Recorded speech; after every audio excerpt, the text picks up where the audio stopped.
Bueno, Eso. ahí está, se estaba redemorando. Ahora comparto el PowerPoint, a ver. Ok, no hay problema. Bueno, buenas tardes a todas y todos. Vamos hoy a encarar el último tema que vamos a ver este cuatrimestre, que son justamente, que es el periodo de transición o los procesos de transición a la democracia que se dieron en la década del 80.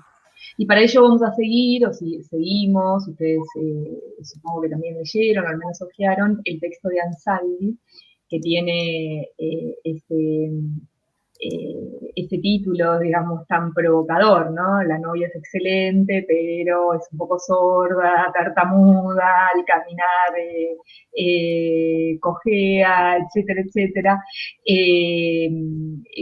ya advirtiéndonos de que esas democracias que se construyen en las últimas 2 décadas del siglo XX son democracias que tienen problemas, ¿no?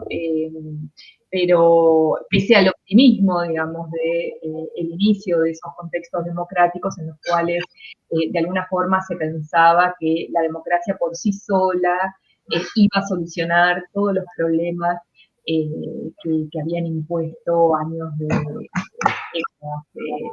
algunos casos de dictadura en el Cono Sur. El texto de Ansaldi se centra, y nosotros vamos a seguirlo en eso, en los países que él llama del Mercosur, y si ustedes prestan atención, el texto está publicado en el 2006, en realidad forma parte de un coloquio de unos años antes, con lo cual no podemos pedirle al texto que avance temporalmente, porque digamos fue escrito antes de las eclosiones, digamos, y los cambios y las transformaciones que se dieron a partir de los 2000, prácticamente, ¿no? Con lo cual nos detendremos en el análisis de los primeros 20 años de esos procesos de transición hacia la democracia. Y como bien marca en el texto Ansaldi, que a veces me parece, no sé, ustedes después me dirán, ¿no? Que abruma un poco con demasiada información, alguna que conocemos, otra que no, y entonces a veces el texto pierde un poquito de claridad, pero en todo caso creo que en general se entiende cuál es su línea argumentativa. Ansaldi parte de considerar, ¿no?, las condiciones de posibilidad de esas transiciones a la democracia, ¿no?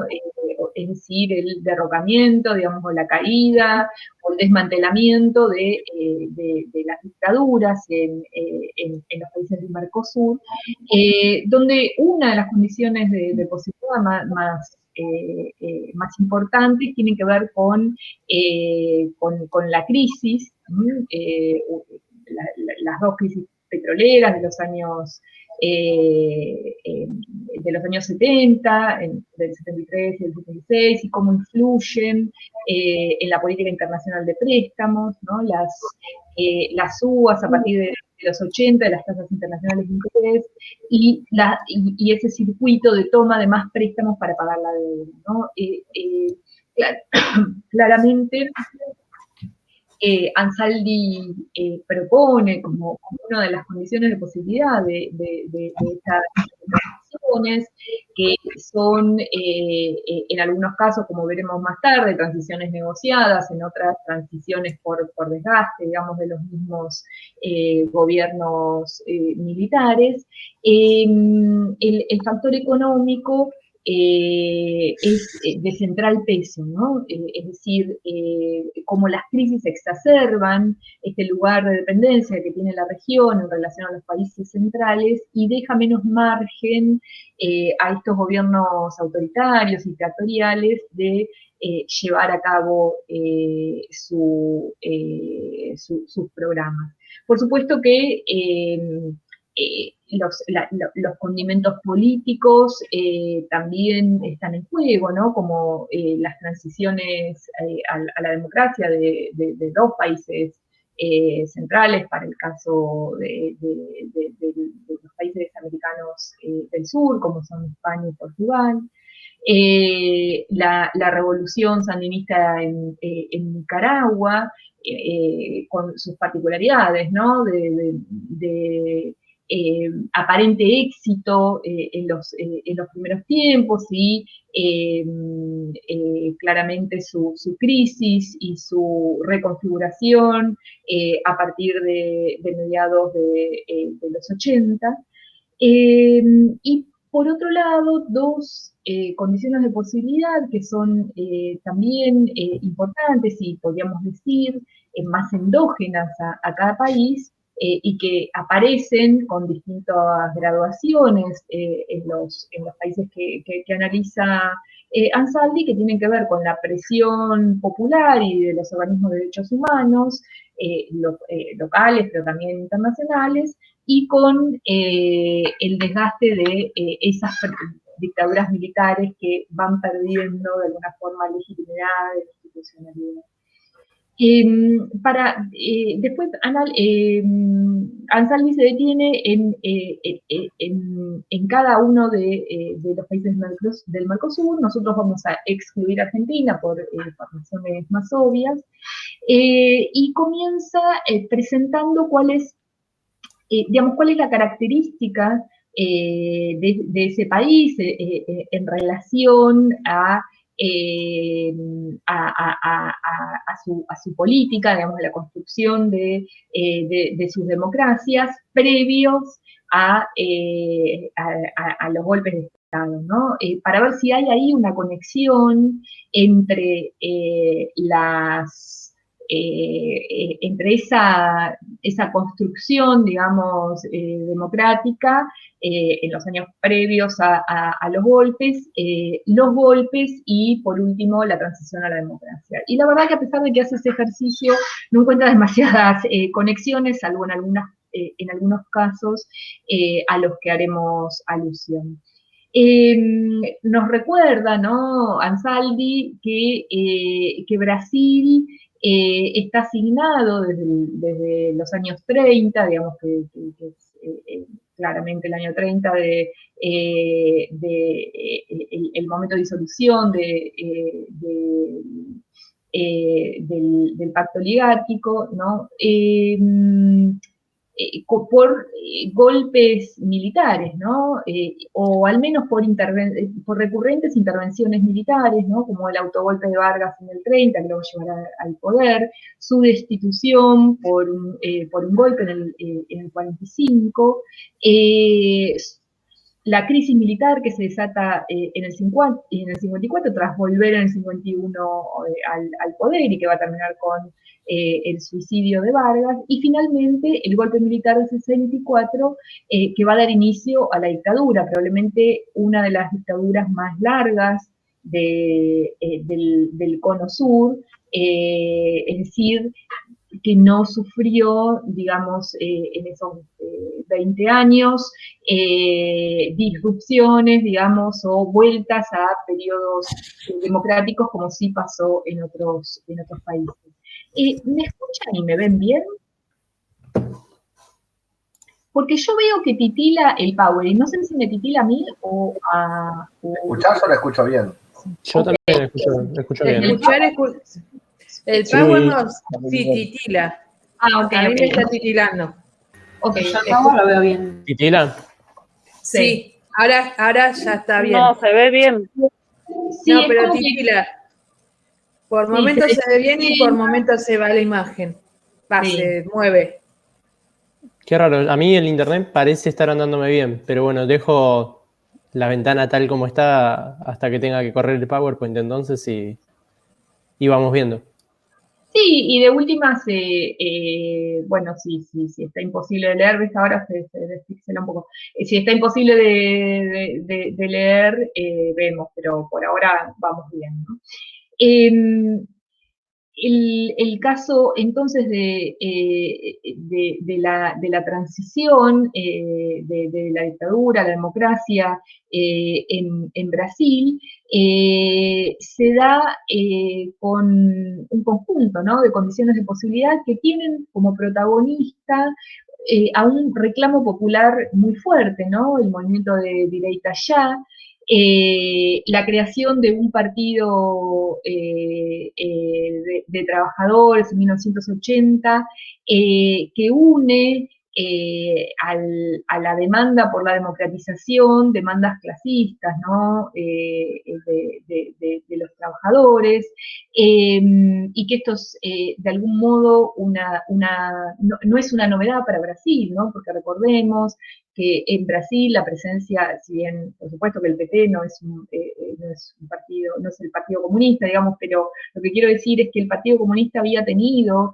a lo largo de la primera mitad del siglo XX una presencia muy fuerte y aún proscripto durante el populismo, durante los años de dictadura también, con lo cual ya en Brasil esta tendencia, digamos, a partidos con demandas clasistas era muy fuerte, y el PT de alguna forma también viene a recuperar, digamos, esa tradición política en Brasil. Recordemos que en Brasil, durante la dictadura, había un partido oficialista, ¿no es cierto?, impulsado por las Fuerzas Armadas, que muchos otros partidos, sobre todo los más opositores, estaban proscriptos, pero en el 82 este partido oficialista pierde las elecciones, sobre todo de legisladores y de gobernadores de distintas regiones, ¿no? Y esto se constituye en el principio del fin de la dictadura, que ya podríamos decir que venía de algún modo en crisis y gestionando un acuerdo, digamos, entre las distintas fuerzas políticas para lograr una autoamnistía en caso de que el gobierno militar cesara, ¿no? Ya a fines de los 70 estos acuerdos se venían conversando y firmando, lo que para principios de los 80 ya estaba totalmente acordado, y en parte estos acuerdos también tienen que ver con una característica fuerte de la transición en Brasil, donde los militares se van a claramente preservar, digamos, de ser juzgados, al menos en juicios masivos, digamos, a los miembros de las juntas. Finalmente, en el 85 gana Sarney, que paradójicamente, como nos recuerdan Salvi,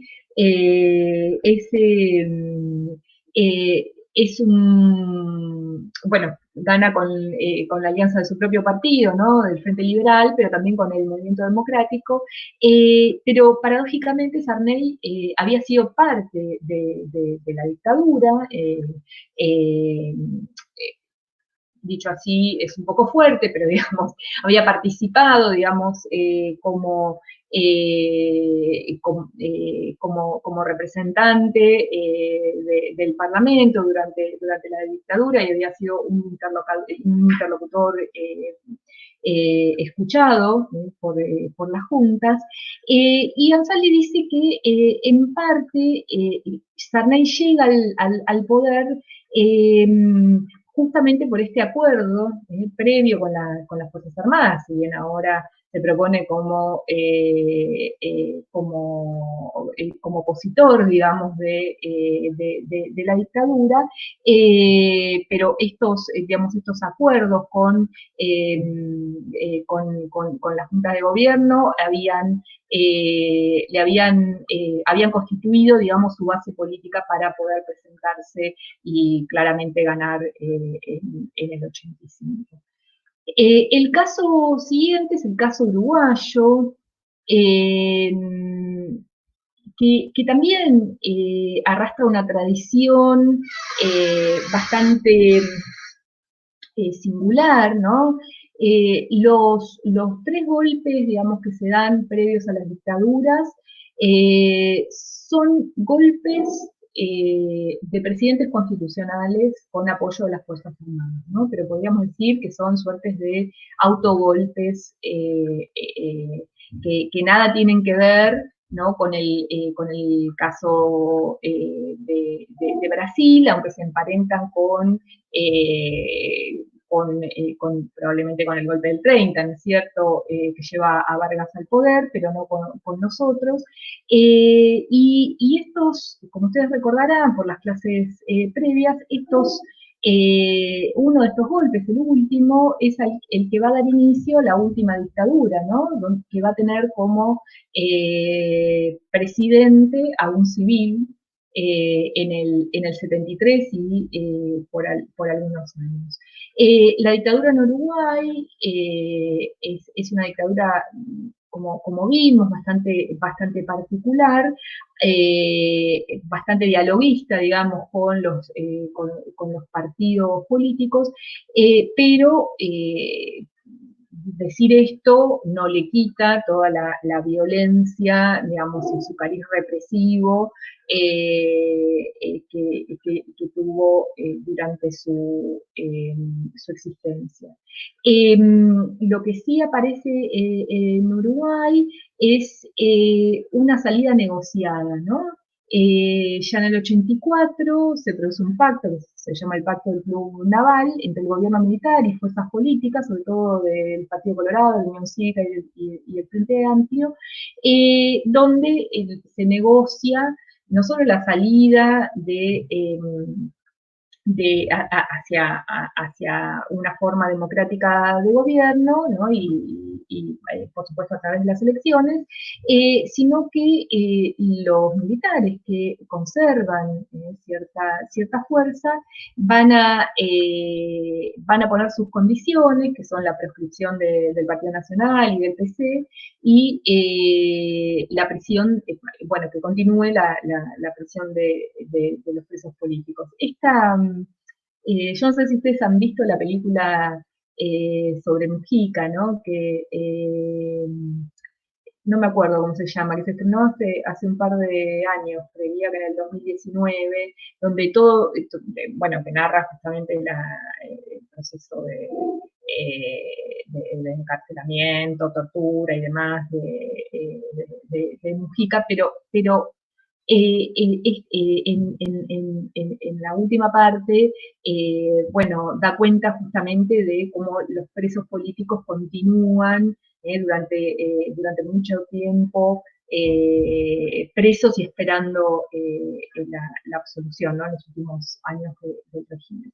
En el 85, del 85 al 90 asume Sanguinetti del Partido Colorado y en el 87, en relación a este acuerdo, ¿no es cierto?, o este pacto que se había hecho con los militares, se sanciona la ley de caducidad, que es la amnistía completa a los militares, ¿no? Otro país del Cono Sur donde los juicios a los militares no se dan en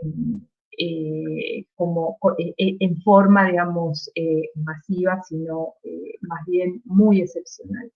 Y donde los militares, digamos, que no colapsan antes de la transición, logran, digamos, mantener una situación más preservada. No me di cuenta que ahí...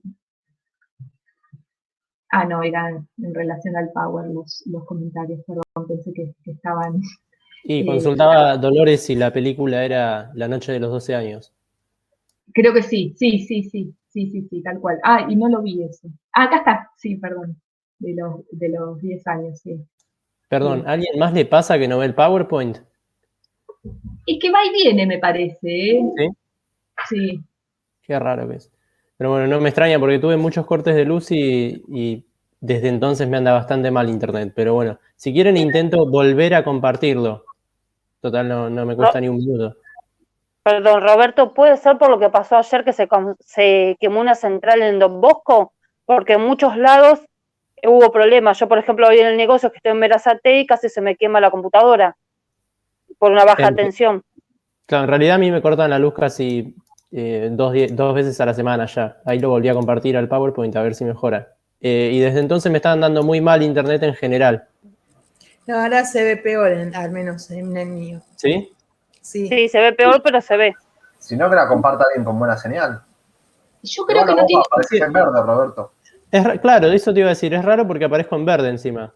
No, no creo que sea, que sea un problema de la señal, sino un problema de la pantalla. A veces viste que la pantalla empieza como a tener como a titilar. No me asustes. Ahora se Ahí ve se ve bien. bien. Ahí está. Puede Sí. ser que esté caducando el televisor. Bueno, Esperemos continuemos. que no. Entonces, Sí, así sigamos. Ahí como cambió. vamos. Cada noticia es peor que la anterior. Así que, bueno, en el caso de Chile, que es uno de los casos, ¿no?, más conocidos, lo que marca Ansaldi como particularidad previa al golpe es que durante los 40 años que van del 32 al 73 no hubo ruptura institucional, como sí hubo en otros países como Bolivia o como en la propia Argentina.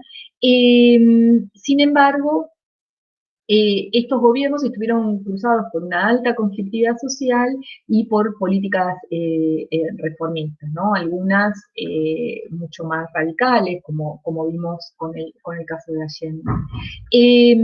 Sin embargo, bueno, y claramente Gonzalo intenta ligar, ¿no es cierto?, esta experiencia previa a la no ruptura institucional a lo largo, digamos, de la entronización del poder eh,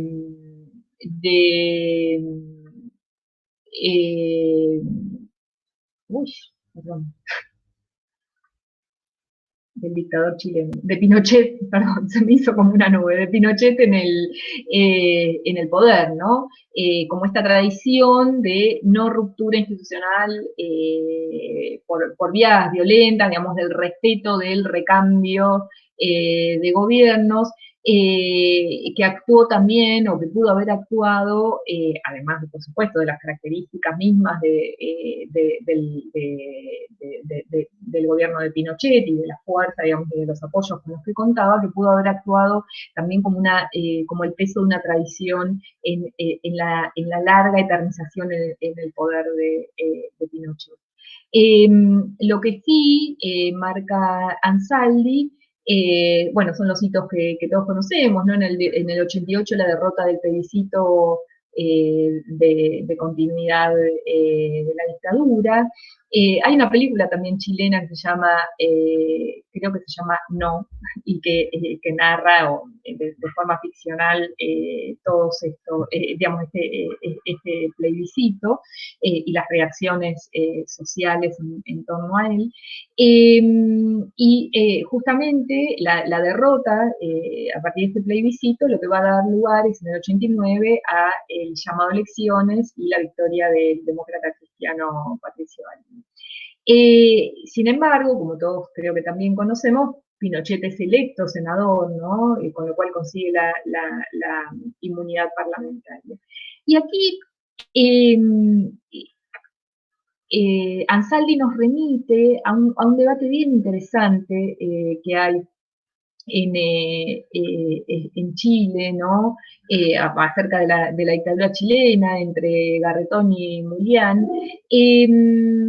Garretón sostiene que la transición se va a dar no se va a dar, digamos, de manera total hacia la democracia, sino que va a conservar enclaves autoritarios, ¿no? Y esos enclaves autoritarios claramente están vinculados con la inmunidad parlamentaria de Pinochet como senador, pero también con prerrogativas que retienen las Fuerzas Armadas, que no solamente, y ya sería mucho, ¿no? Tienen que ver con su no juzgamiento por los actos de represión y violencia durante la dictadura, sino que tienen que ver con la intervención de las Fuerzas Armadas en en el orden, como garantes del orden institucional, ¿no? Por lo cual, Garzón dice, esa transición a la democracia plena en Chile se da como una transición bastante larga, digamos, y que no finaliza en el 89, sino que recién empieza en el 89 y se puede pensar de forma acabada en el 2005, ¿no? A través de estas las distintas decisiones y leyes y reformas constitucionales que se van dando, ¿no? En el 2000 la Corte Suprema desafuera a Pinochet, le quita su inmunidad parlamentaria, ¿no es cierto? Y esto sin oposición alguna de las Fuerzas Armadas. En el 2003 se deroga el artículo constitucional, lo deroga el Senado, que confiere a las Fuerzas Armadas esta función de garante del orden institucional. En el 2004 se termina, ¿no? con la figura de senadores vitalicios, es decir, que pueden durar por siempre, y le otorga al presidente la facultad de remover a comandantes de las Fuerzas Armadas. Y en el 2005 se suman muchas de estas disposiciones y algunas otras que vinculan al papel que desempeñan las Fuerzas Armadas en la política chilena como enmiendas a la Constitución, ¿no? Por lo cual, según la hipótesis de Garretón, se trata de una transición bastante larga, digamos, de más de 10 años, que combinan de algún modo rasgos democráticos y digamos, asociados a los gobiernos democráticos, pero con enclaves autoritarios ligados a la figura que las Fuerzas Armadas y que la figura de Pinochet, por supuesto, siguen desarrollando en la política chilena. En tanto que Mulián, digamos, en este debate, dice que en realidad esta transición se da sin demasiados cambios, ¿no? Porque la dictadura de algún modo promueve una reforma neoliberal que a su vez va a posibilitar la apertura democrática, pero que esas estructuras neoliberales con altos grados de inequidad, pero también de discrecionalidad, sea del gobierno como de las élites, van a continuar durante la democracia, por lo cual no puede adjudicarse a la democracia chilena un estatus, digamos, de democracia plena. El siguiente caso que analiza Ansaldi es el de Bolivia, ¿no? Que como nosotros hemos visto, aunque sea sucintamente, es un país que digamos, previo al golpe, ¿no es cierto? En los 50 años que van entre el 30 y el 80, transita por 9 golpes de Estado, incluso por un gobierno de reformismo militar y por una revolución social en el 52, ¿no? Realmente, si hay una característica de la política boliviana previa a la dictadura, es la inestabilidad, sea de sus gobiernos, en términos de permanencia, pero también en términos de características, ¿no? de estos gobiernos. Y por supuesto, de movilización social. Y es justamente esta característica la que va a, de algún modo, hacer que la dictadura sea inestable también, ¿no? En su imposibilidad de gerenciar digamos, a través, vía de la legitimidad, vía la represión a todos estos sectores, ¿no? Por lo cual se sostiene que en Bolivia hubo una transición por colapso de las Fuerzas Armadas. Es decir, las Fuerzas Armadas no logran, o sea, se van porque se desgranan, ¿no? Ahí Ansaldi habla del papel de la corrupción dentro de las Fuerzas Armadas, ¿no? Y la gangsterización a las que son, en las que se terminan envolviendo, ¿no? Como son más estos jefes militares, digamos, que están en el gobierno, se parecen más a un capo mafia que a un presidente, digamos, o a una junta de gobierno, ¿no? Las conexiones con el narcotráfico, en vinculación con las intervenciones de la DEA y de Estados Unidos en Bolivia, la dura represión política y social y el fracaso económico, ¿no? Eso genera un colapso de las Fuerzas Armadas que le van a dar poquísimo margen de negociación en términos de poder aliarse con algún partido político para negociar una transición, como fue el caso uruguayo y brasilero, o evitar el juicio a los militares, ¿no? Y en el 82 finalmente gana Hernán Siles Suazo, pero la fuerte crisis económica va a generar interrupciones, digamos, disrupciones en los intentos de reformas sociales que impone Suazo, junto con crecientes movilizaciones sociales, sobre todo de la Central Obrera Boliviana, y oposición política del MNR de Paz, todavía liderado por Paz Extensoro, y la Acción Democrática Nacionalista del dictador Banzer. Y por último, en el caso de Paraguay, ahí Ansaldi comienza, ¿no?, a presentar el caso paraguayo como un caso previo, digamos, a la dictadura de Stroessner, como un caso de estabilidad, por un lado, de gran estabilidad política, ¿no es cierto? Y más que eso, digamos, eternización en el poder de sus presidentes. Dice, entre 1811 y 1880 y 1989 hay 95, perdón, y 1889 son 95 años donde los paraguayos son gobernados por 5 presidentes, ¿no? Y esos presidentes además están vinculados con las Fuerzas Armadas y en algunos casos devienen en dictadores, ¿no? Esto nos dice mucho acerca de las características de la dictadura paraguaya, sobre la que hemos conversado con Lorena Soler un par de clases antes, que es una dictadura particular, porque como vimos con Lorena, es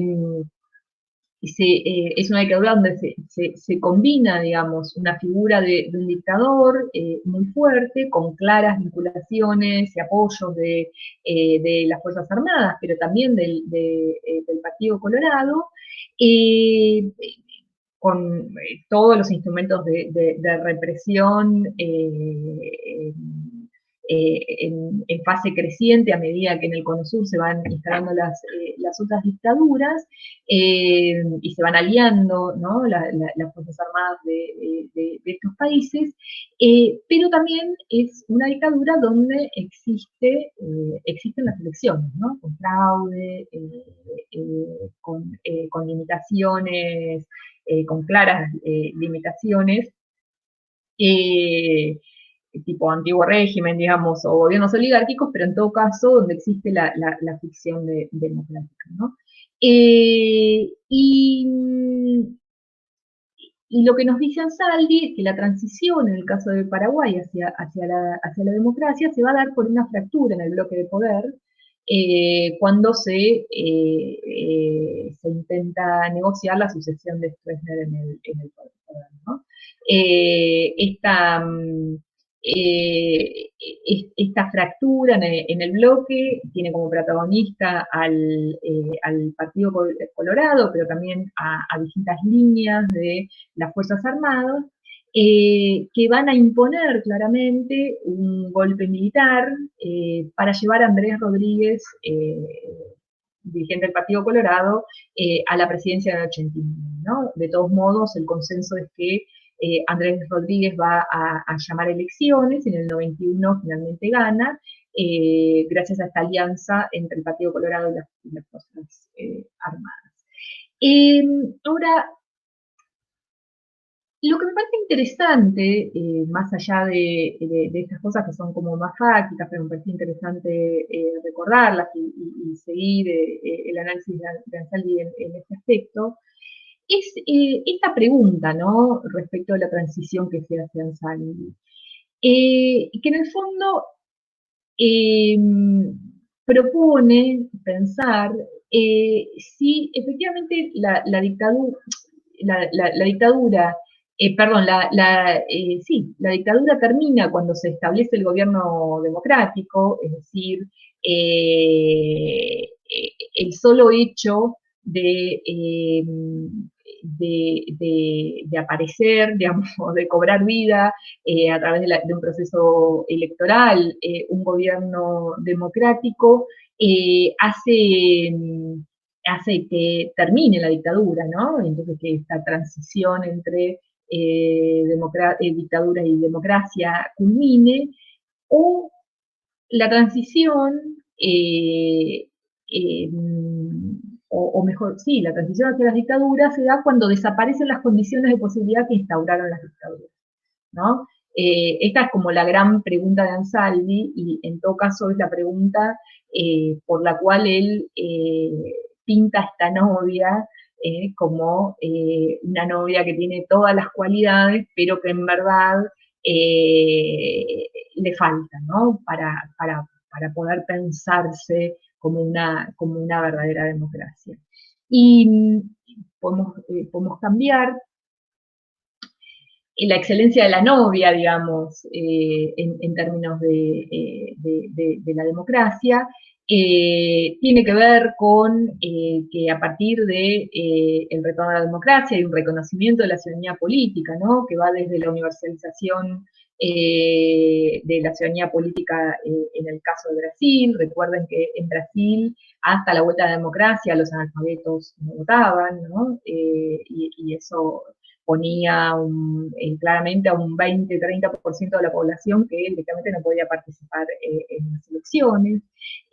La inclusión de mecanismos de plebiscitos o referéndum, ¿no?, que llevan a una mayor participación y plebiscitación participación, digamos, de la ciudadanía, y plebiscitación de las medidas o las decisiones del Ejecutivo, y participación ciudadana en decisiones más locales, ¿no?, más municipales. Por otro lado, la sujeción del poder militar al poder civil, reformas constitucionales que van a incluir dentro, más que incluir, van a reconocer, ¿no?, los derechos humanos, los derechos de los pueblos originarios, los derechos de niñas, niños y niñas, algunos derechos de las mujeres que tienen que ver con derechos políticos, como derecho a la paridad, pero también tienen que ver con derechos civiles, ¿no? En relación, por ejemplo, en el caso de Brasil nuevamente, de poder disponer de la herencia, al igual que los varones de la familia. Por otro lado, un consenso acerca de la existencia y el sostenimiento de la libertad de expresión y de prensa, claramente formas, digamos, electorales habilitadas, digamos, en un marco democrático, y en algunos países, como claramente en Argentina y en Bolivia, juicios a los militares. Sin embargo, a pesar, digamos, de todas estas, de todos estos avances, podríamos decir, o reconocimientos promisorios, Ansaldi dice que estas democracias tienen falencias, que hacen a esta novia sorda, muda, con problemas para caminar, etcétera, porque son democracias de pobres y democracias pobres, ¿no? En sí mismas. Y claramente asocia estas democracias de pobres a los efectos que el endeudamiento externo, que se extiende a lo largo del siglo XX, y si rastreamos un poco más fines del siglo XIX, pero en todo caso ese endeudamiento grosero que sucede durante las dictaduras, ¿no? Que van a ser bastante difíciles de sortear durante los años 80, combinados en los 90, ahí dice 1890, pero claramente es 1990, con las políticas de ajuste estructurales, ¿no? que se van a convenir en el consenso de Washington y que de alguna forma van a impulsar las políticas neoliberales en la región. Con falencias, digamos, con consecuencias en las falencias de la redistribución del ingreso, desempleo, pobreza, pero que van acompañadas con claros retrocesos en las políticas sociales, ¿no? Que en principio estas democracias prometían, ¿no? Como decía Alfonsín, ¿no? Con la democracia se come, se educa y se cura, ¿no? En el fondo eso era un clima de época en el que parecía que la democracia por sí sola iba a solucionar estos problemas más estructurales, ¿no? de las sociedades en América Latina. Por otro lado, si bien la democracia está instalada y todos los juegos que tienen que ver con los desarrollos electorales, el mantenimiento de los distintos gobernantes electos en el poder, lo que va a ir apareciendo, sobre todo en la década del 90, es una crisis de representación, ¿no? Una baja de credibilidad de la ciudadanía, que en ningún momento apoya los golpes de Estado, es decir, no cree que la solución sea volver a gobiernos militares, pero que van descreyendo de alguna forma en la clase política y en su capacidad para solucionar los problemas de la ciudadanía. Por otro lado, Ansaldi señala, ¿no? el autoritarismo como cultura política, no ya como una forma política, pero sí como una cultura política que tiende a decisiones unilaterales de parte de los gobernantes, muchas veces con presidencia del Congreso. Y claramente una vacilación o retrocesos en el castigo al terrorismo de Estado, ¿no? Nuevamente los invito a pensar en estas falencias, en estas democracias de pobres y democracias pobres, en el contexto, digamos, hasta los 2000, ¿no? Porque pensar esto en los 2000 sería muy reduccionista por los procesos que comienzan a desarrollarse a partir de esa década. Pero en todo caso, corto aquí y, bueno, escucho qué cosas les despertó la lectura de Ansaldi, que claramente el texto es muy provocador, ¿no? Está las preguntas interesantes para hacernos y para revisitar décadas que en general pasamos como muy rápido, ¿no? Y no nos detenemos a pensar. y en ellas, y bueno, nada, escucho qué tienen para contar, para intercambiar acerca de este texto.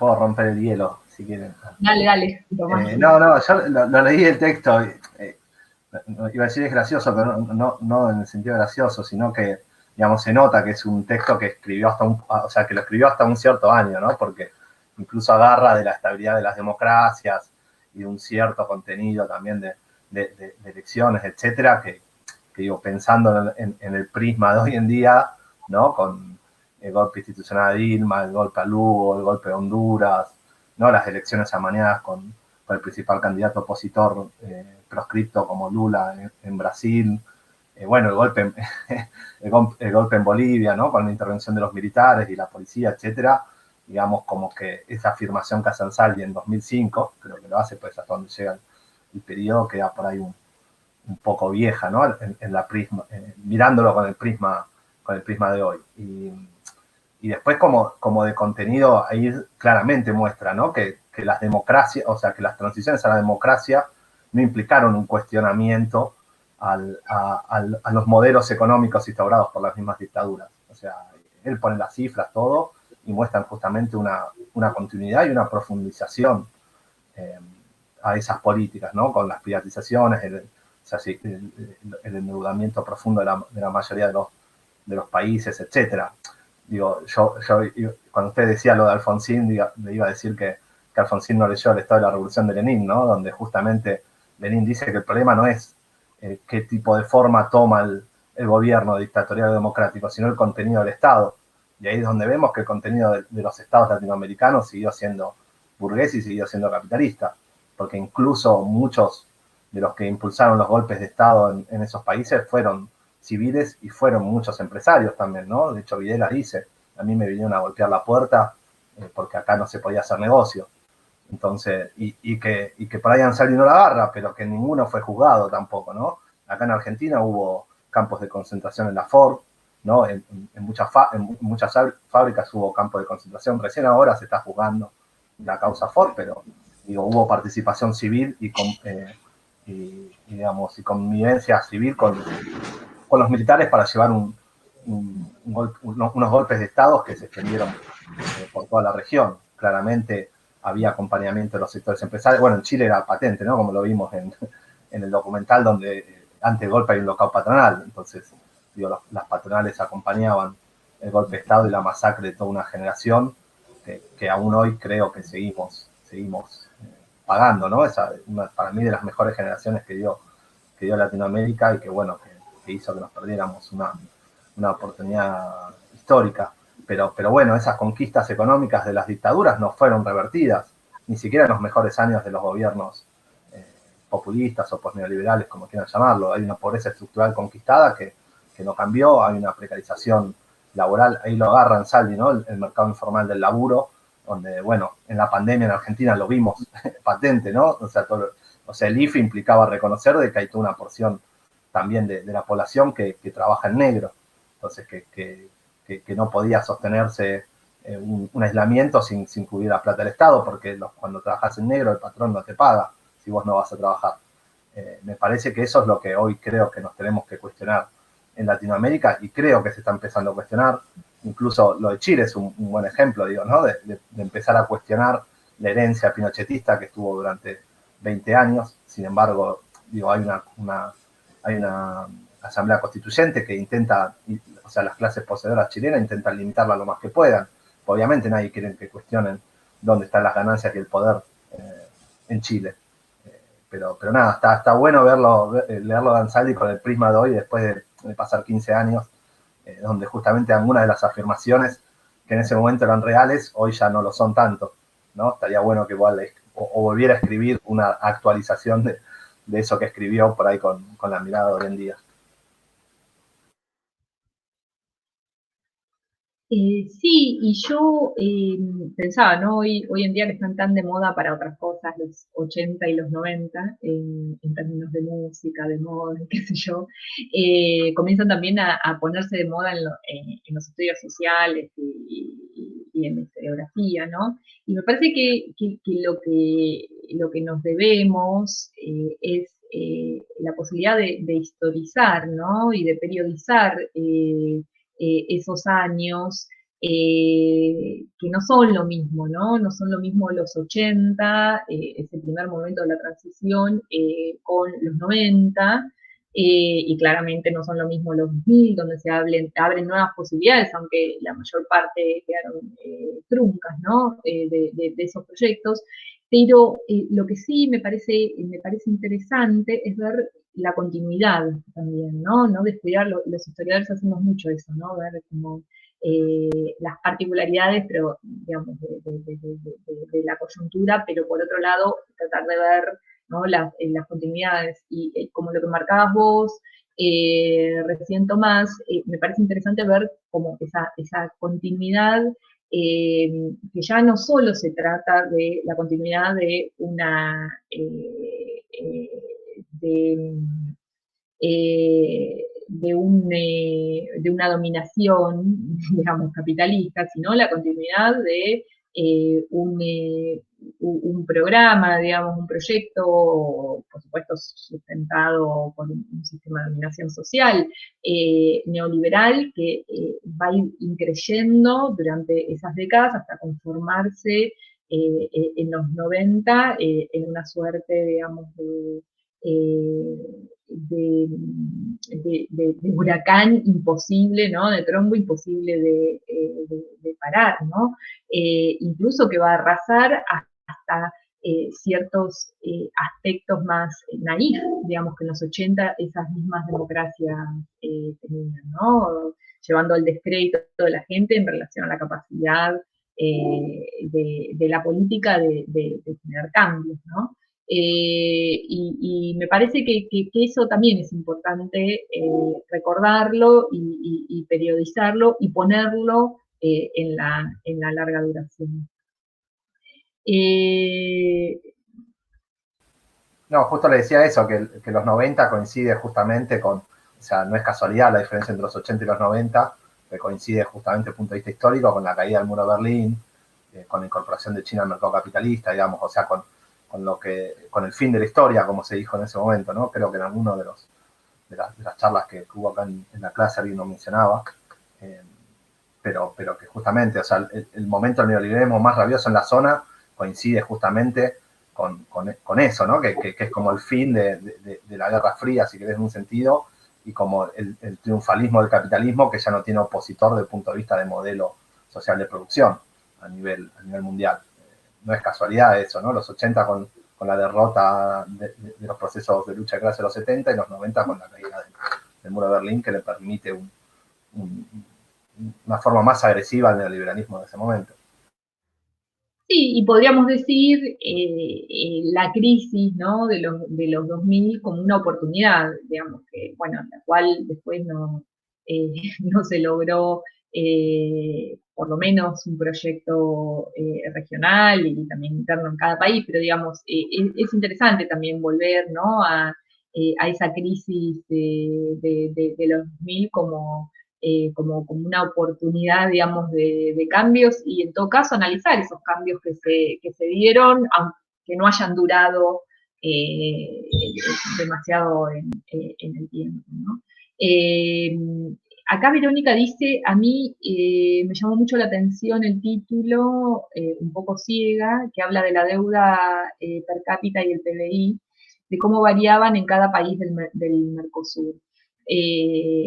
Sí, es interesante ese análisis, aunque bien apretadito, ¿no? Que hace Ansaldi sobre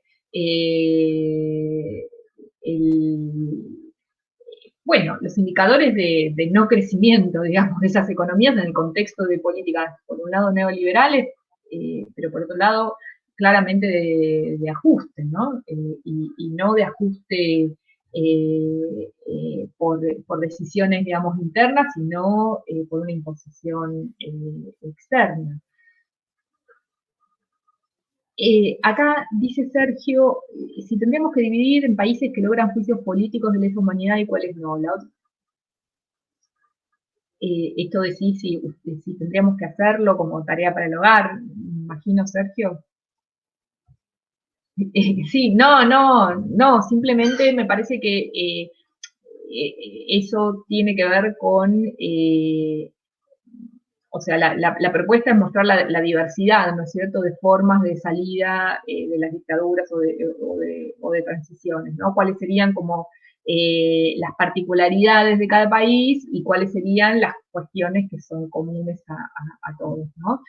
Siempre haciendo la aclaración que Ansaldi en este texto marca las transiciones de los países del Mercosur. Supongo que lo llama así porque este texto fue presentado como ponencia en un congreso sobre el Mercosur, ¿no? Entonces, por eso es que utiliza esta categoría. Acá dice, sigue diciendo Sergio, los militares argentinos tenían todo un proceso de mandar para arriba a la gente, todo organizado, donde el grado de culpabilidad es de todos y no es de nadie, sí, claramente. Al llegar a la desaparición, mi pregunta es si en todos los países funciona de esa manera, y si existen otros países, organizaciones que se dieron como las abuelas de Plaza de Mayo. Bueno, en realidad, en los países donde hubo acuerdo, no hubo juicio, ¿no? Acuerdo previo, digamos, de la transición, no hubo juicio, por lo cual todo este tema, toda esta discusión del grado de culpabilidad, digamos, de la ley de obediencia de vida, o digamos, la categoría de evidencia de vida no se dio porque no hizo falta, ¿no? Si hubo juicios fueron juicios muy puntuales, y justamente organizados no como juicios del Estado, sino del Estado, digamos, a los militares, sino juicios en el marco de juicios civiles, ¿no? O sea, organizados por una persona, digamos, por individuos.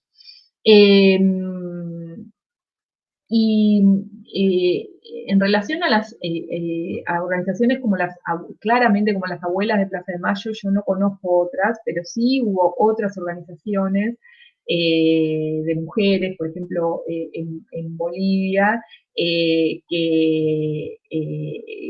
sí pelearon, ¿no?, por la aparición de, ya no de sus hijos y sus nietos, sino de sus familiares, y en todos los países hubo este tipo de organizaciones que hoy llamaríamos organizaciones civiles, digamos, que pedían por, bueno, en Chile, ahora no recuerdo, en menor cantidad, pero también en Paraguay, en Brasil, que pedían por la aparición de sus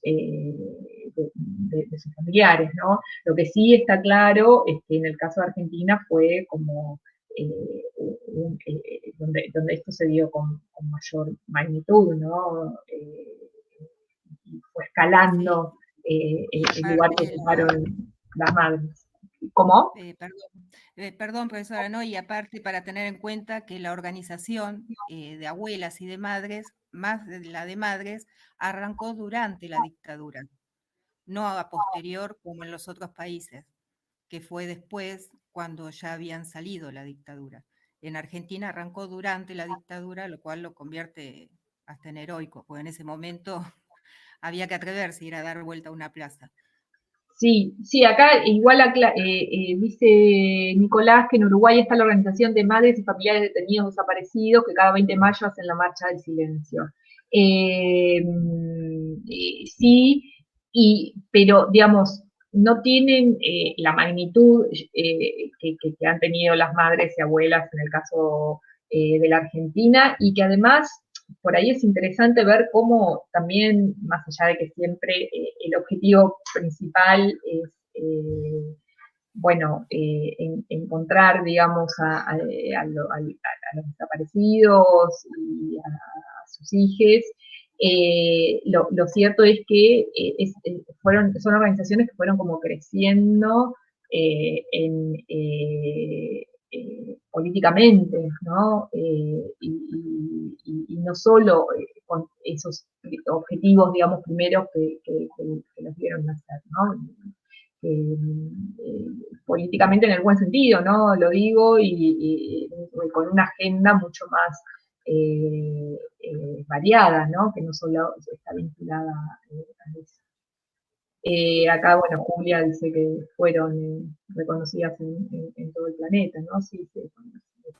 Sí, y profesora, igual también la figura del desaparecido, salvo los que desaparecidos dentro del marco del Plan Cóndor, en los demás países no tienen como tuvo Argentina, porque en realidad, por ejemplo, Uruguay, estaban presos, no tenían contacto con la familia, pero la familia sabía dónde estaba Claro. o si los habían fusilado o si estaban vivos y en qué cárcel estaban. Pero el desaparecido, con el concepto acá que tuvo Videla, incluso decir desaparecidos no están, no sabemos, no fue de la magnitud que tuvo en Argentina, porque en Chile también la mayoría de los familiares saben qué pasó con sus familiares y dónde estaban. Sí, claramente. Tiene que ver, bueno, igual, no sé, yo el otro día pensaba también, ¿no? Que en este sentido hay investigaciones, en parte las que lleva a cabo Julieta Rostica, ¿no? En el caso de las dictaduras guatemaltecas y de las formas de desaparición, que en algunos casos fueron exterminios masivos, pero en otros fueron técnicas de desaparición, digamos, de personas como en Argentina. Allí también, ¿no? Hay organizaciones muy fuertes de lo que podríamos llamar la sociedad civil y sobre todo vinculadas a comunidades de pueblos originarios que tenían familiares en las ciudades, ¿no? Porque Julieta explicó cómo estas técnicas más, digamos, a la Argentina fueron utilizadas en las ciudades, mientras que las de genocidio fueron utilizadas en las zonas rurales, pero sí también hubo organizaciones, y sigue habiendo, que, bueno, son las que hoy en día promueven el juicio a los militares en Guatemala. Lo que pasa es que el número, digamos, como por ahí decía hace un ratito Julia, el impacto, digamos, del número y la presencia, digamos, en el espacio público de las madres y las abuelas fue muy notorio en el caso de Argentina. No, yo para agregar este punto, creo que la tradición de derechos humanos que hay en Argentina me parece que en el resto de países de Latinoamérica no hay. Incluso Piñera siguió siendo presidente a pesar de las feroces represiones, torturas, violaciones, etcétera. No sé, en Brasil mataron a una legisladora, Mariel Franco, y no hubo mucho más escándalo que acá en Argentina. Dualde se tuvo que ir por el asesinato de Maxi Darío. Néstor le costó muy caro el asesinato de Mariano Ferreira. Bueno, ni hablar la represión del 20 de diciembre del 2001 en Argentina, que de la Rúa se tuvo que ir hasta en helicóptero. Y bueno, todo el quilombo que le costó a Santiago Maldonado a Macri, digamos. Me parece que esa tradición que hay en Argentina, que es producto de la lucha de las madres, ¿no? Y de cómo se dio la dictadura, me parece que en Latinoamérica no es la misma relación que hay, ¿no? Con los derechos humanos y las libertades democráticas, me parece. Sí, puesto así, ¿no? Pero también es cierto que en otros países, estoy pensando en Bolivia, ¿no? El lugar que ocupan las mujeres, no solo en la lucha y en los enfrentamientos, sino en los pedidos, digamos, de aparición, de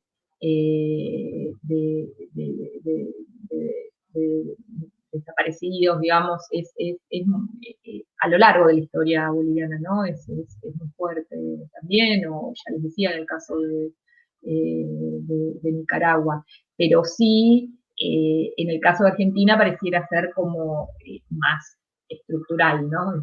Esos movimientos, y además, no solo más estructurales, sino yo diría, Tomás, como para agregar algo a lo que vos decís, hay como cierta legitimidad, ¿no?, de esos organismos, legitimidad en términos sociales, quiero decir, ¿no?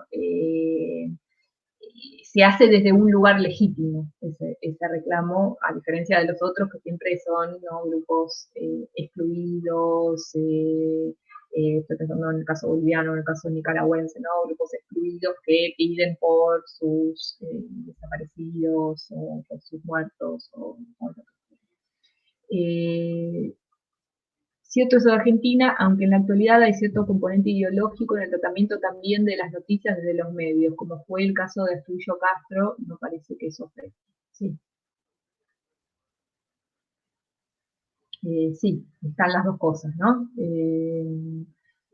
Pero de todos modos yo creería que hay una legitimidad muy fuerte en términos de esta militancia, digamos, por los derechos humanos. Sí, y también se ha llegado socialmente a cierto consenso, independientemente de la ideología o al partido que se pertenezca, porque cuando fue durante el gobierno de Macri, si bien por un lado decía que los derechos humanos eran un curro y qué sé yo, muchos de sus votantes, cuando decían que iban a indultar o sacar a militares, lo mismo fueron a reclamar que eso no sucediera. Es decir, que hay un consenso social independiente de la ideología de cada uno, pero respecto de esa dictadura que no vuelva y de respetar los derechos humanos. En eso me parece que ya no hay vuelta atrás, como en otros países. Por ejemplo, recién hablaban, Stroessner murió libre. Nunca se lo enjuició, nunca terminó preso, nada. Sí, sí, claramente. Hay como una suerte de corrección política, ¿no? Que a veces es bastante peligrosa también, pero en este caso creo que juega a favor en relación a estos tópicos en Argentina, que en otros países todavía está en discusión, ¿no? No se ha generado esa suerte de escudo legitimante, ¿no? Claro. Debe haber algún sector, todavía debe quedar, pero mayoritariamente la sociedad argentina en eso hay consenso de castigo y del juicio. Después ya no se pregunta si son o no genocidas. Sobre esas cosas ya está determinado en la sociedad argentina cómo es, que por ahí en otros países, sobre todo el Mercosur, no sucede. Basta mirar los manuales de los chicos de la primaria y del secundario, ¿no? Los manuales de historia, cuando aparecen estos temas son como, no hay discusión sobre eso, ¿no? Y ninguna persona diría, bueno, esto está sobre ideologizado, bueno, siempre hay algún revisionista, ¿no?, que aparece, pero digamos, si aparecen los manuales es que ya hay un consenso bastante y que aparezca con continuidad, ¿no?, que apareció el último año, ¿no? Aparecen en los últimos 20 años estos contenidos, fuertemente en los últimos 10, ¿no? Y eso me parece que ya es como un síntoma de esto que estamos conversando. Sí. A mí del texto de Ansaldi me gustó la parte que dice que es tartamuda la novia, y porque hace a esos destellos o a esos intentos que hubo siempre de tratar de volver las Fuerzas Armadas en todos los países, ¿no? A través del levantamiento de distintas formas, y bueno, que hace alusión, me da risa los títulos, porque la verdad muy creativo para exponerlo. Y después la coincidencia que hay regional. Por ejemplo, en el 90, con el consenso de Washington, se aplica en toda la parte sur, y cómo la terminamos acatando. Lo que pasa es muy fácil verlo hoy a la distancia, pero en el momento, yo que soy más grande, que estuve en los 90, nos pasa desapercibido, que por ahí los demás países de la región también estaban con las privatizaciones, con las mismas cosas que nos pasaban a nosotros en Argentina, estaba pasando en los demás países, ¿no? Uno va frente a las crisis va perdiendo el contexto, y hoy lo puedo ver, bueno, obviamente a más de 20 años, pero con qué claridad se ve cómo a través, ya no de los golpes o de la CIA, pero cómo sigue Estados Unidos mandando sobre el continente, ¿no? Sí, claramente. De Estados Unidos y también toda la élite económica que también quiere fortalecerse en todos los países latinoamericanos. Sí. Sí, y sin dejar de lado, bueno, la corrupción que es estructural, que incluso Ansaldi también la menciona, ¿no? Y dice que es estructural. Sí, en algunos países eso regado, ¿no? Me gusta mucho el término ese que utiliza de gangsterización, ¿no? De las Fuerzas Armadas para el caso de Bolivia, pero es como tal cual, ¿no? Y los vínculos con el narcotráfico y demás, que es, bueno, uno lo puede pensar para Bolivia, pero lo puede pensar también para Colombia, que ya lo hemos discutido en la clase sobre la seguridad cotidiana, en México, ¿no? Brasil, no sé si vieron Brasil. Tropa Elite, ahí te muestran eso, cómo se mete la policía militar a organizar el narcotráfico. Tal cual. Sí, y más que nada, ¿no? Más que la policía, o sea, y las Fuerzas Armadas, como cuando los gobiernos están tomados, digamos, por esos intereses, ¿no? Una cosa que hagan la vista gorda y otra cosa que directamente participen de ese negocio. Digo, para el caso de México, por ejemplo, se habla de la narcopolítica, ¿no? Y como justamente los intereses narcos han tomado a los gobiernos en todos sus niveles, ¿no? Y es algo bastante fuerte y a la vez paradójico, ¿no? Porque en México claramente frente a una anomia social, digamos, desaparición del Estado, podríamos decir, quienes después ocupan un lugar central en las comunidades son los propios narcos, ¿no? Que son los que le dan trabajo a los pibitos excluidos, trabajo, ¿no? Encomillado, horrible trabajo, digamos, con consecuencias atroces, pero quiero decir es que los que le dan como un lugar en esas comunidades son las propias organizaciones del narcotráfico, ¿no? Y van Es muy ocupando los huecos que paradójico va y dejando muy el fuerte. Estado. ¿Cómo? Que van ocupando los huecos que va dejando el Estado. Tal cual, tal cual. El clientelismo que antes era del Estado, ahora es de los grupos narcos. Tal cual.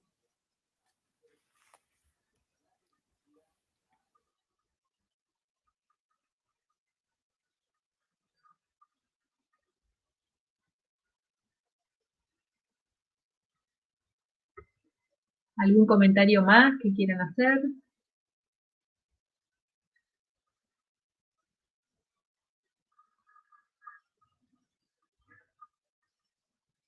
Por si alguien ha llegado tarde, les comento que el parcial, ya se los mandé todo por mail, pero que el parcial es el 12 de julio, y por lo cual el lunes de la semana que viene vamos a tener una clase de consulta antes del parcial. El jueves no vamos a tener clase, así tienen como una semana entera para poder preparar el parcial para el 12, que va a ser de las mismas características que el parcial anterior, ¿no? Lo voy a subir a las 5 de la tarde, es sincrónico, y a las 8 me mandan las respuestas. Y van a ir todos los temas de esta segunda parte, salvo Colombia y El Salvador. Esas dos clases las excluimos de la evaluación. Profesora, Sí. ¿puede repetir cuáles son los temas que no ingresan. Colombia y El Salvador, y la reforma agraria salvadoreña. El Salvador. Ajá. Colombia y la reforma agraria de El Salvador. El resto adentro. Sí. Perfecto. La chica, la profesora hablaba sobre Colombia, de este tema que estaban charlando ustedes, sobre la desaparición del Estado copada por el narcotráfico. Sí, tal cual. Que ella planteaba como solución legalizar el consumo. Sí. A mí me parece Cosa que no sucederá, ¿no? Vamos a ver. Pero se termina el negocio si eso pasa. se termina el negocio, se termina, no sé, me parece demasiado mucho. Pasa de manos en realidad, porque cuando uno mira lo que está sucediendo con la legalización del cannabis, por ejemplo, ¿no? En Estados Unidos, bueno, en los distintos estados de Estados Unidos, lo que se ve es que las que toman la posta son las grandes farmacéuticas, ¿no? Que son las que tienen puestos los intereses ahí en la legalización. Entonces te empiezan a vender el cannabis alto, la separación del componente del otro, los frasquitos, digamos, como que termina como pasando de manos el negocio a otros sectores, o a los mismos, pero con patente legal, ¿no? Porque nada dice que los narcos no tengan interés también en las grandes farmacéuticas, pero quiero decir, lo que termina lamentablemente pasando es eso. Sí, pero recauda el Estado. Pero siempre es mejor que sea legal igual, ¿eh? No, yo estoy de acuerdo, estoy de acuerdo, ¿no? Pero cuando uno ve esos procesos, ¿no? Son realmente a mí me asustan un poco. De hecho, el primero que empezó a hacer negocios con esto fue el hijo de Morales, el gobernador de Jujuy, ¿no? Que ahora hizo un feudo propio, pues ya está, controla la Cámara de Diputados, todo, pues hizo una elección en medio de la pandemia. Y listo, ahora ya. El hijo fue el primero que hizo el negocio, ya está, manda a Chile, procesa, ya vende, ya están todos metidos en su negocio. Es verdad. Y aparte ya está trabajando con distintas droguerías y todo eso. Es como que ya también se está repartiendo en otras partes del mundo, no solamente en Argentina.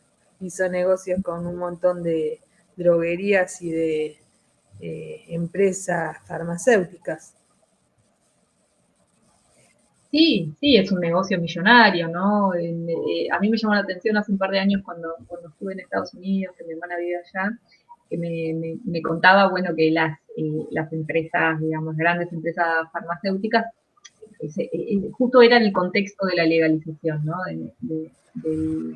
Del cannabis recreativo, ¿no? Del medicinal. Y lo que pasaba todo el tiempo es que estas empresas armaban como mega eventos en casas, en mansiones que alquilaban, invitaban a la gente con super menús, con chefs, qué sé yo, y con médicos que hablaban de lo bueno que era el cannabis medicinal, el recreativo y qué sé yo, siempre que estuviera bien procesado y demás. La guita que invertían en promocionar así, ¿no? De boca en boca, daba cuenta de la magnitud del negocio. Que era para esas compañías. A mí me parece que la única manera es reducirlo, nada más. Es de máxima, el tope de máxima es reducirlo, nada más. Es imposible erradicarlo, posible. Sí, depende de qué, ¿no? Si de qué. La droga dura. También. ¿Cómo? La droga dura y la sintética, es imposible. Sí. Porque el volumen de dinero que mueven es tan grande que compran cualquier voluntad. Sí. Lo que pasa es que también hay intereses creados, porque si vos usás medicinalmente es bueno, pero después si la consumís para drogarte ya es otra cosa. Entonces ahí se mezclan las dos situaciones. ¿Está la sociedad preparada para eso? No lo sé, eso hay que preguntárselo a la sociedad. Hay cosas que sirven para medicinal que es buena, porque el tema del, por ejemplo, mamá, claro, el tema que si se usa para fines medicinales está bueno que se haga. Ahora, si se usa para drogarse es otra cosa. Es que el negocio es básicamente, no es con fines medicinales. No sería muy chico el negocio. Y bueno, eso está el problema. Que si se haría medicinalmente, yo creo que sirve. Ahora, si después se utiliza para otras cosas, para los fines para otra cosa, es distinto. Sí, se va a usar para otras cosas.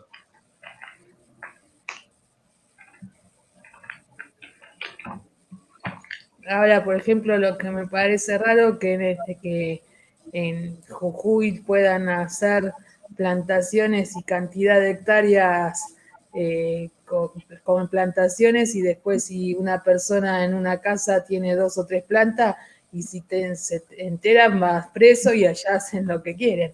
Entonces el poder económico también siempre tiene más peso que una persona común. No, pero me parece que en Jujuy hay una cosa que está ligada al consumo de la coca, de la hoja de coca, que por supuesto es libre siempre que se produzca y se consuma en Jujuy, porque tiene que ver con una cuestión cultural, ¿no? Como en todo el altiplano. Y yo no sé si no han extendido esa ley, habría que ver, no lo sé, en relación al cannabis. Yo creería que sí. Y es por eso que en función del amparo dentro de esa ley, que es una ley provincial, el negocio de Morales, ¿no? Delito. Creo que el negocio de... Uy, se me cortó la luz justito ahí. Creo que el negocio del hijo de Morales es en realidad con el tema del cannabis industrial, ¿no? Del procesamiento, si no me equivoco. Sí, medicinal también, Sí. O sea, Medicinal también. Él plantaban acá y como todavía no está la infraestructura para producir los derivados, mandaba a Chile y Chile devolvía acá ya el producto terminado. Ese era el negocio del tipo. Ah, con tráfico y todo, es completísimo. Igual hay como unos derivados, ¿no? Que uno ni sabe de productos de cannabis. Uno entra, no sé, a una perfumería en Europa y hay como anaqueles enteros de cosas, de jabones, crema, shampoo, de o sea, una cantidad, ¿no? De productos comerciales que deben también ser parte del negocio, ¿no? En términos de que deben dar bastante renta. Impresionante, ¿no? Que uno lo subsume a la cuestión medicinal, pero hay un montón de otros usos que mueven un montón de producción, digamos, y de comercialización. Y supongo que en eso debe estar, ¿no?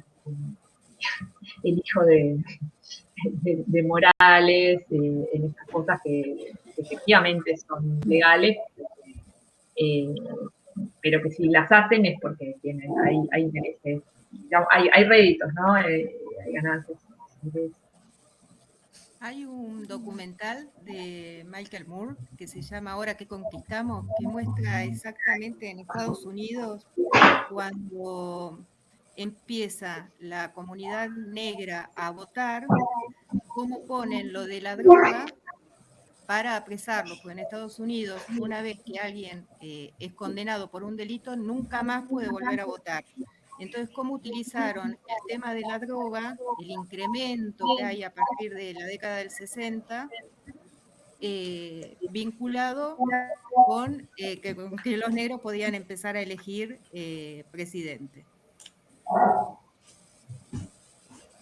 Sí, es muy, muy interesante para verlo porque aparte con datos duros, estadísticos, le muestra la coincidencia que hay justo en ese momento. Y es cuando se incrementa el mercado de las drogas. Está bien, todavía no estaban las sintéticas, todas las variables que hay en la actualidad, pero cómo se incrementa el tema de las drogas y empieza a ser un delito, justamente empiezan a votar la comunidad negra. Porque el gran consumidor a nivel mundial es Estados Unidos, ¿no? De droga. Después empieza en Europa. Pero al principio... ¿Te acordás cómo se llama el documental? Sí, está buenísimo. Es un documental, se llama Ahora que conquistamos, de Michael Moore, y muestra el tema de educación de Finlandia, que vio que el modelo educativo es el mejor ahora en el mundo, y muestra que arrancaron, bueno, erradicando todo lo que sea privado en educación. Toda la educación es pública, pero todos los ingresos por cada alumno per cápita es igual en todas partes de Finlandia, y bueno, ahí muestran el modelo educativo que es excelente.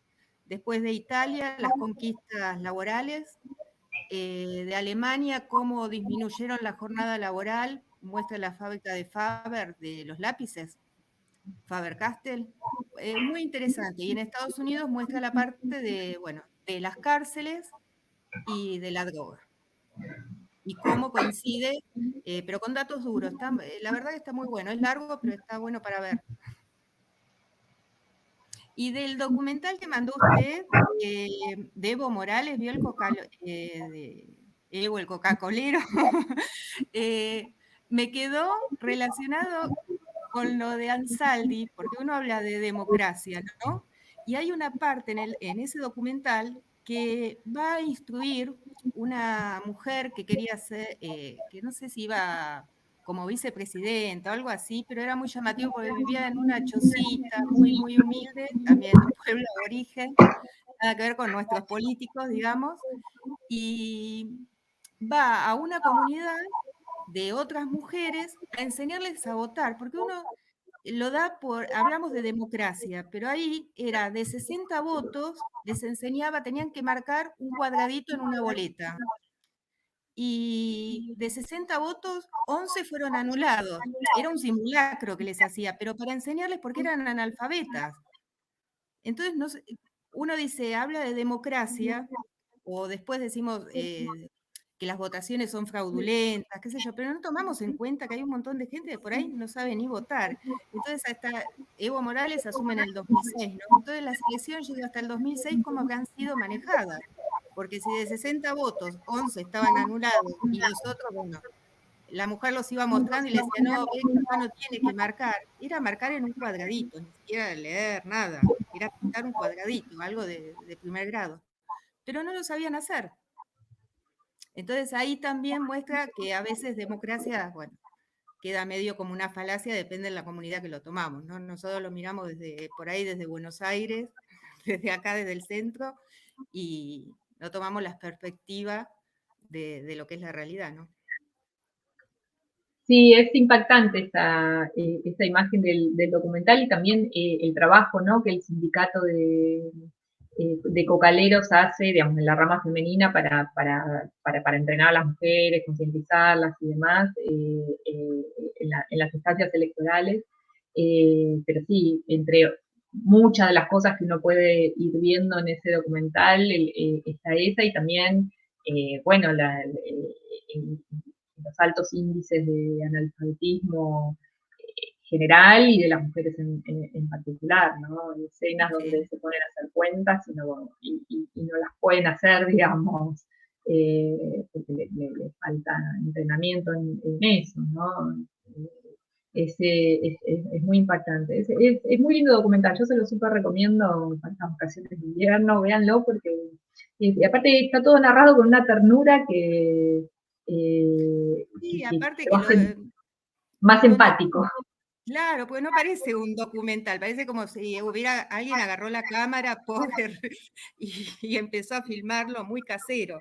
Pero en eso casero muestra realmente cómo es, incluso cómo viven ellos.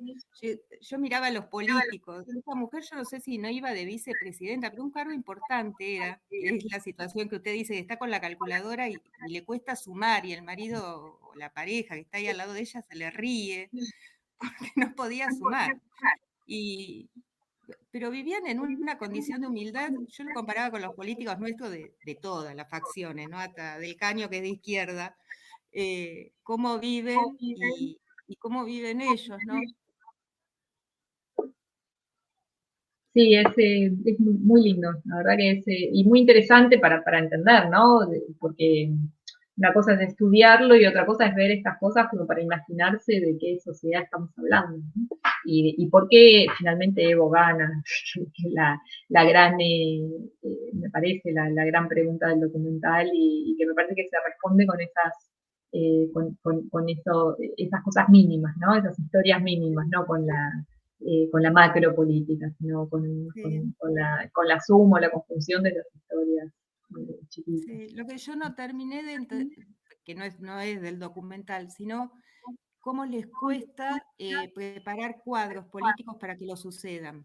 Tanto a Evo Morales, a Lula, a los Kirchner, a Chávez mismo, todos no tuvieron sucesores como para dejar, pero no sé si es de egocentrismo o no le encuentro la vuelta ahí de que no hubo sucesores para seguir con el proyecto que habían iniciado originalmente, ¿no? Sí, son proyectos muy personalistas, ¿no? En todos esos casos. Porque no les interesa. Sí, es fácil. No sé, pero las reformas que no buscaron en sé. los países están buenas.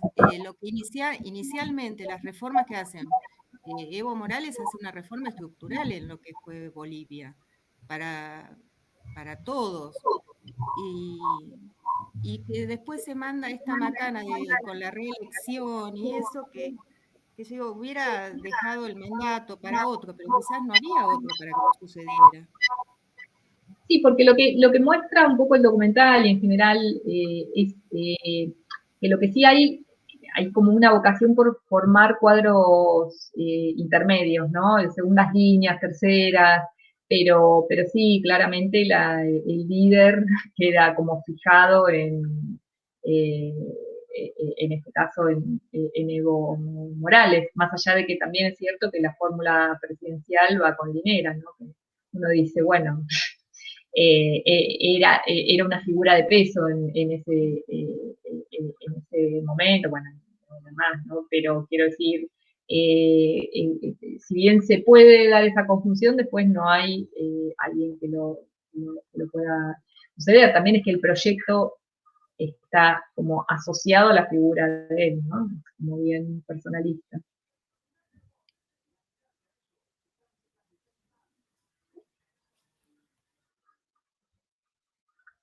Bueno, vamos a dejar entonces acá y vamos a retomar con consultas el lunes de la semana que viene. El lunes, si no me equivoco, 5 de julio. Aprovechen para ir leyendo, para mirar el programa de la materia, digamos, de la segunda parte, para mirar si tienen la bibliografía y los distintos materiales y revisar un poco las clases para poder estar como preparados para el lunes para hacer preguntas. Bueno, buen fin de para todos y todas. Gracias, igualmente. Chao, buenas noches. Chao. Chao, hasta luego. Chau, chau.